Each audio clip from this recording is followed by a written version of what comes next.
Halo Malaysia, selamat pagi, salam sejahtera Malaysia. Malaysia kita punya, cintai Malaysiaku, kita jaga kita.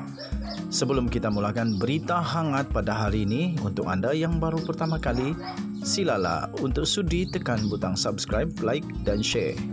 Sila juga tinggalkan komen anda kerana setiap komen anda amatlah dihargai. Berita hangat hari ini daripada channel ini, Denyut nadi suara rakyat bergema terus-menerus di dalam channel ini. Setiap hari kita membawakan berita-berita terbaru yang pastinya dinantikan oleh seluruh rakyat Malaysia.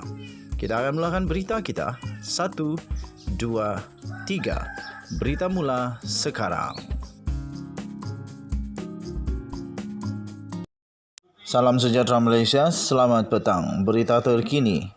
Sejurus selepas pembubaran Parlimen, Dewan Rakyat dibubarkan berkuat kuasa hari ini oleh Perdana Menteri Malaysia, Datuk Seri Ismail Sabri Yaakob, yang sekarang ini bukan lagi Perdana Menteri Malaysia kerana telah pun dibubarkan Dewan Rakyat. Berita ini dipetik daripada bharian.com.my bertajuk Kerajaan Sementara Kini Perlu Pisahkan Entiti Kerajaan dari Parti Politik. Berita penuh Kuala Lumpur. Kerajaan sementara atau caretaker government yang kini mentadbir negara susulan pembubaran parlimen semalam. Maksud saya, pembubaran parlimen tadi perlu memastikan pemisahan di antara entiti kerajaan dengan parti politik. Pensyarah Undang-Undang dan Polisi dari Universiti Teknologi Malaysia, UTM, Profesor Madya Dr. Muhammad Fatih Yusof berkata, situasi itu berlaku kerana Perdana Menteri dilantik melalui mandat yang diberikan atas kepercayaan majoriti anggota Dewan Rakyat. Secara umum, beliau berkata, pelaksanaan kerajaan sementara tidak membabitkan perubahan organisasi, sebaliknya perubahan fungsi. Katanya, apabila anggota Dewan Rakyat tidak lagi wujud akibat pembubaran parlimen, maka kedudukan Perdana Menteri dan Jemaah Menteri tidak lagi sama dengan keadaan biasa.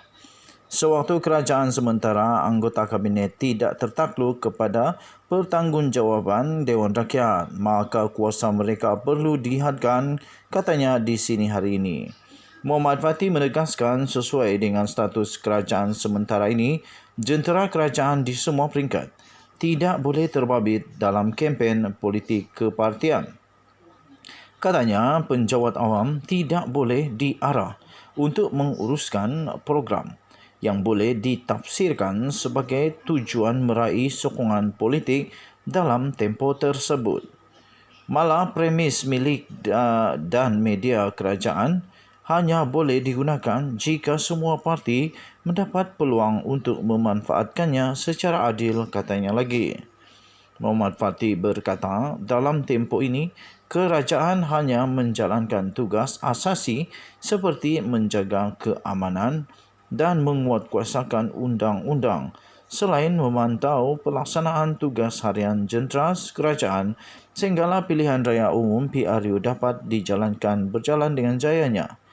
Katanya, kerajaan sementara juga tidak boleh mengemukakan dasar baru, membuat pelantikan ke jawatan penting dan perjanjian yang besar dengan pihak luar.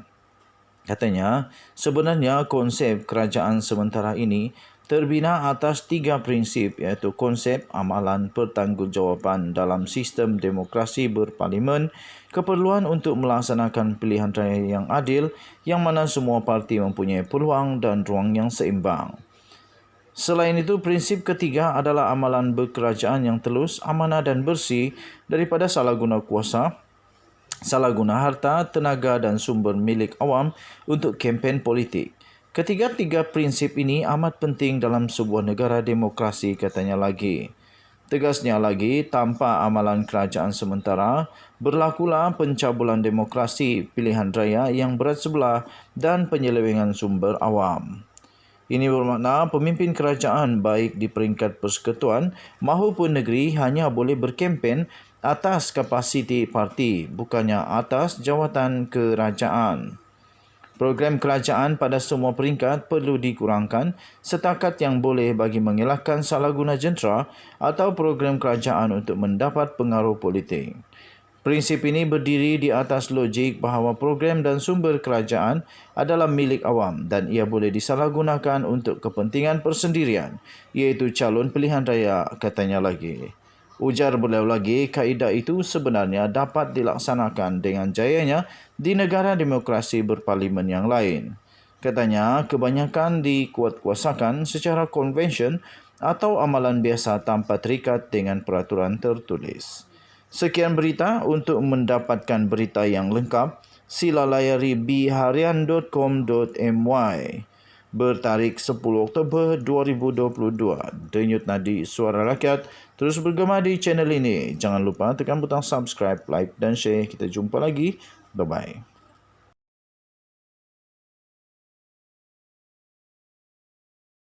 Salam sejahtera Malaysia. Salam sejahtera tuan-tuan dan puan-puan. Selamat pagi tuan-tuan dan puan-puan.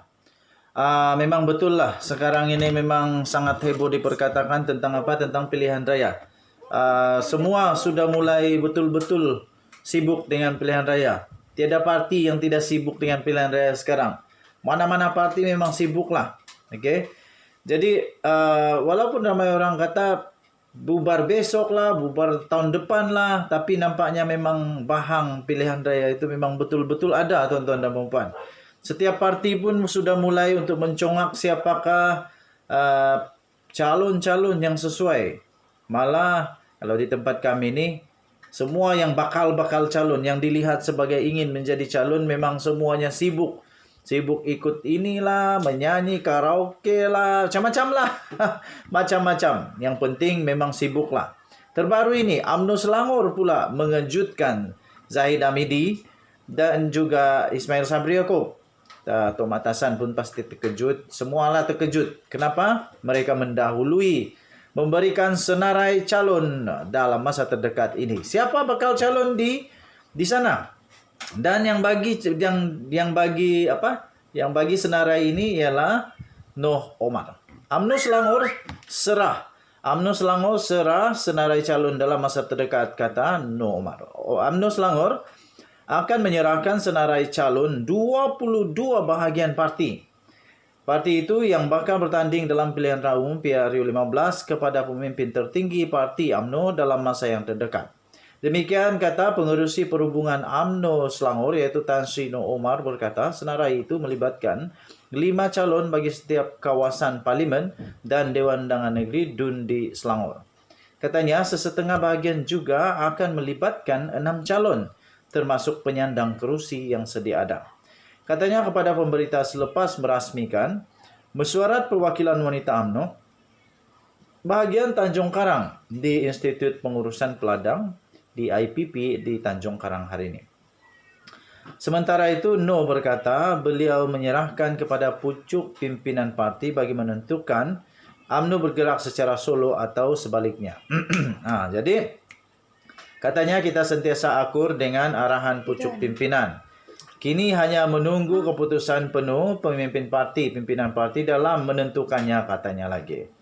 Noh berkata pihaknya akan melancarkan jentera di peringkat bahagian dan cawangan negeri itu tidak lama lagi. Sebelum ini media melaporkan pengerusi perhubungan negeri akan mengemukakan nama calon kepada pimpinan top 5 bagi penentuan calon UMNO bermula Isnin. Top 5 merujuk kepada Presiden UMNO sendiri, iaitu Datuk Seri Ahmad Zahid Hamidi, timbalan presidennya iaitu Datuk Seri Muhammad Hassan, serta 3 naib presiden iaitu Datuk Seri Ismail Sabri Yaakob, Datuk Seri Muhammad Khalid Nordin dan Datuk Seri Mahazir Khalid. Ahmad Zahid dilaporkan berkata calon pilihan parti itu perlu mempunyai kriteria WALI, iaitu boleh memenangi, winnable, diterima, acceptable dan disukai, likeable. Okey, itu wali, WALI. Okey, tuan-tuan dan puan yang dihormati sekalian, banyak persoalan terutamanya calon-calon heavyweight. Di manakah mereka akan bertanding? Siapa lawan mereka? Yang paling pening memeningkan kepala sekarang ini pastinya Parlimen Rembau, salah satunya Tok Mat Hassan dan Khairi Jamaluddin. Nampaknya anda tahu siapa yang mau bertanding di sana. Lepas itu of course lah Zahid Hamidi akan bertanding di bahagian Datuk, heavyweight juga.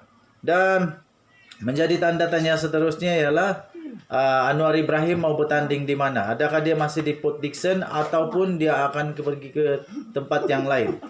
Saya mau tengok jugalah. Saya mau tengok juga Anwar lawan Zahid. Siapa menang kalau Anwar lawan Zahid? Saya mau tengok kalau Mahathir lawan siapa? Tok Matasan kah?